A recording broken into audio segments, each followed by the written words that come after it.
Meu irmão e minha irmã, hoje, dia 26 de julho, a igreja comemora o dia dos santos Joaquim e Ana, os avós de Jesus, os pais de Maria. Duas pessoas dos quais a história nos conta bem pouco. A Bíblia nos conta bem pouco. Na verdade, é o Evangelho, o proto-evangelho, o Evangelho apócrifo de Tiago, que nos dá esses dois nomes, Joaquim e Ana, como sendo os pais de Maria.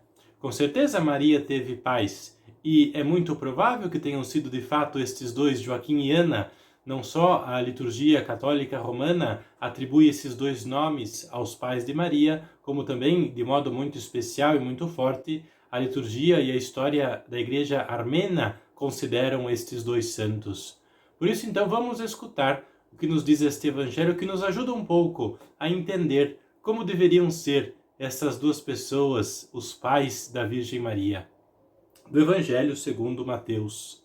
Naquele tempo disse Jesus aos seus discípulos: Felizes sois vós, porque vossos olhos veem e vossos ouvidos ouvem. Em verdade vos digo, muitos profetas e justos desejaram ver o que vedes e não viram. Desejaram ouvir o que ouvis e não ouviram. Palavra da salvação. Glória a vós, Senhor. Com esse trecho da liturgia da Palavra de Deus, nós entendemos alguns detalhes. Antes de tudo, a Palavra de Deus é destinada a todo ser humano, a todo homem e a toda mulher. Porém, nem todos estão disponíveis para acolher a Palavra de Deus na sua vida, no seu coração.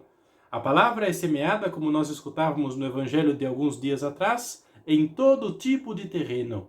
Porém, nem todos os tipos de terreno fazem com que a semente possa germinar bem e dar bons frutos.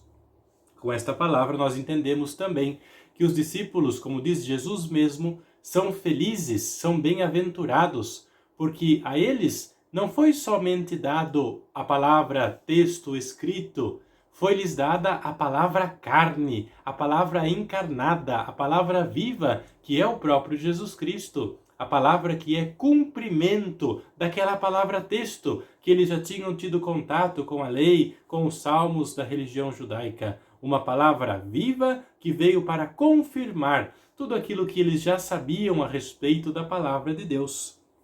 Nós ainda vemos que aderir a Deus, aderir a Jesus, não é só boa vontade humana, é também dom de Deus, é capacitação divina que o homem possa deixar as suas coisas e egoísmos humanos e possa seguir a Jesus Cristo, anunciando também ele o seu evangelho. O que é então que esta palavra tem a ver com Santa Ana e São Joaquim e conosco no dia de hoje?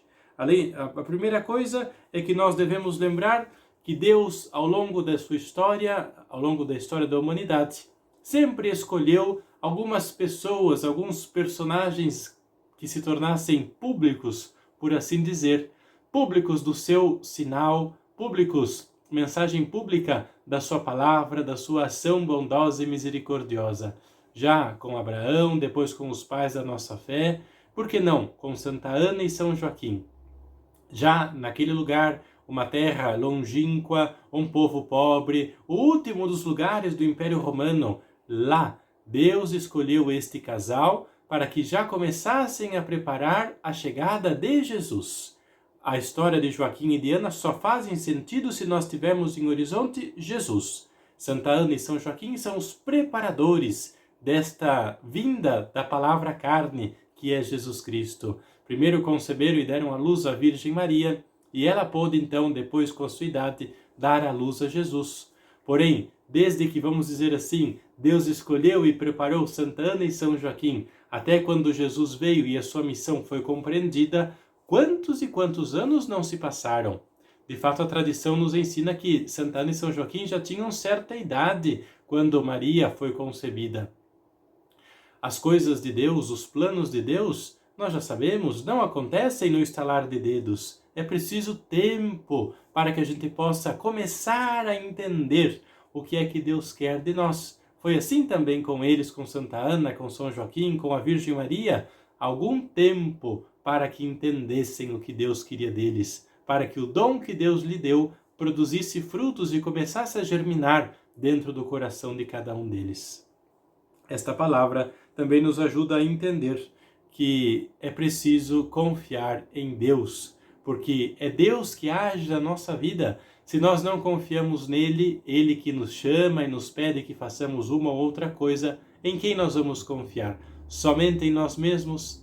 Em Deus é preciso confiar e depositar todas as nossas esperanças, porque muitas vezes nós não somos assim tão felizes como os discípulos. Não vemos, não ouvimos, como viram, como escutaram os discípulos a própria palavra. Nós, às vezes, no nosso dia, temos contato não mais somente com a palavra texto, com a palavra que é preciso que se torne carne. Pois então, que a nossa fé, que se deve basear não em coisas que vemos e ouvimos, mas naquilo que, na palavra de Deus, no texto que nós lemos, na comunhão que nós recebemos, que esta nossa fé, que pode sim ser fragilizada, seja ao invés fortificada pelo dom do Espírito Santo. Que a bênção do Senhor seja derramada sobre você, de um modo especial pela intercessão de Santa Ana e São Joaquim, em nome do Pai, e do Filho, e do Espírito Santo. Amém.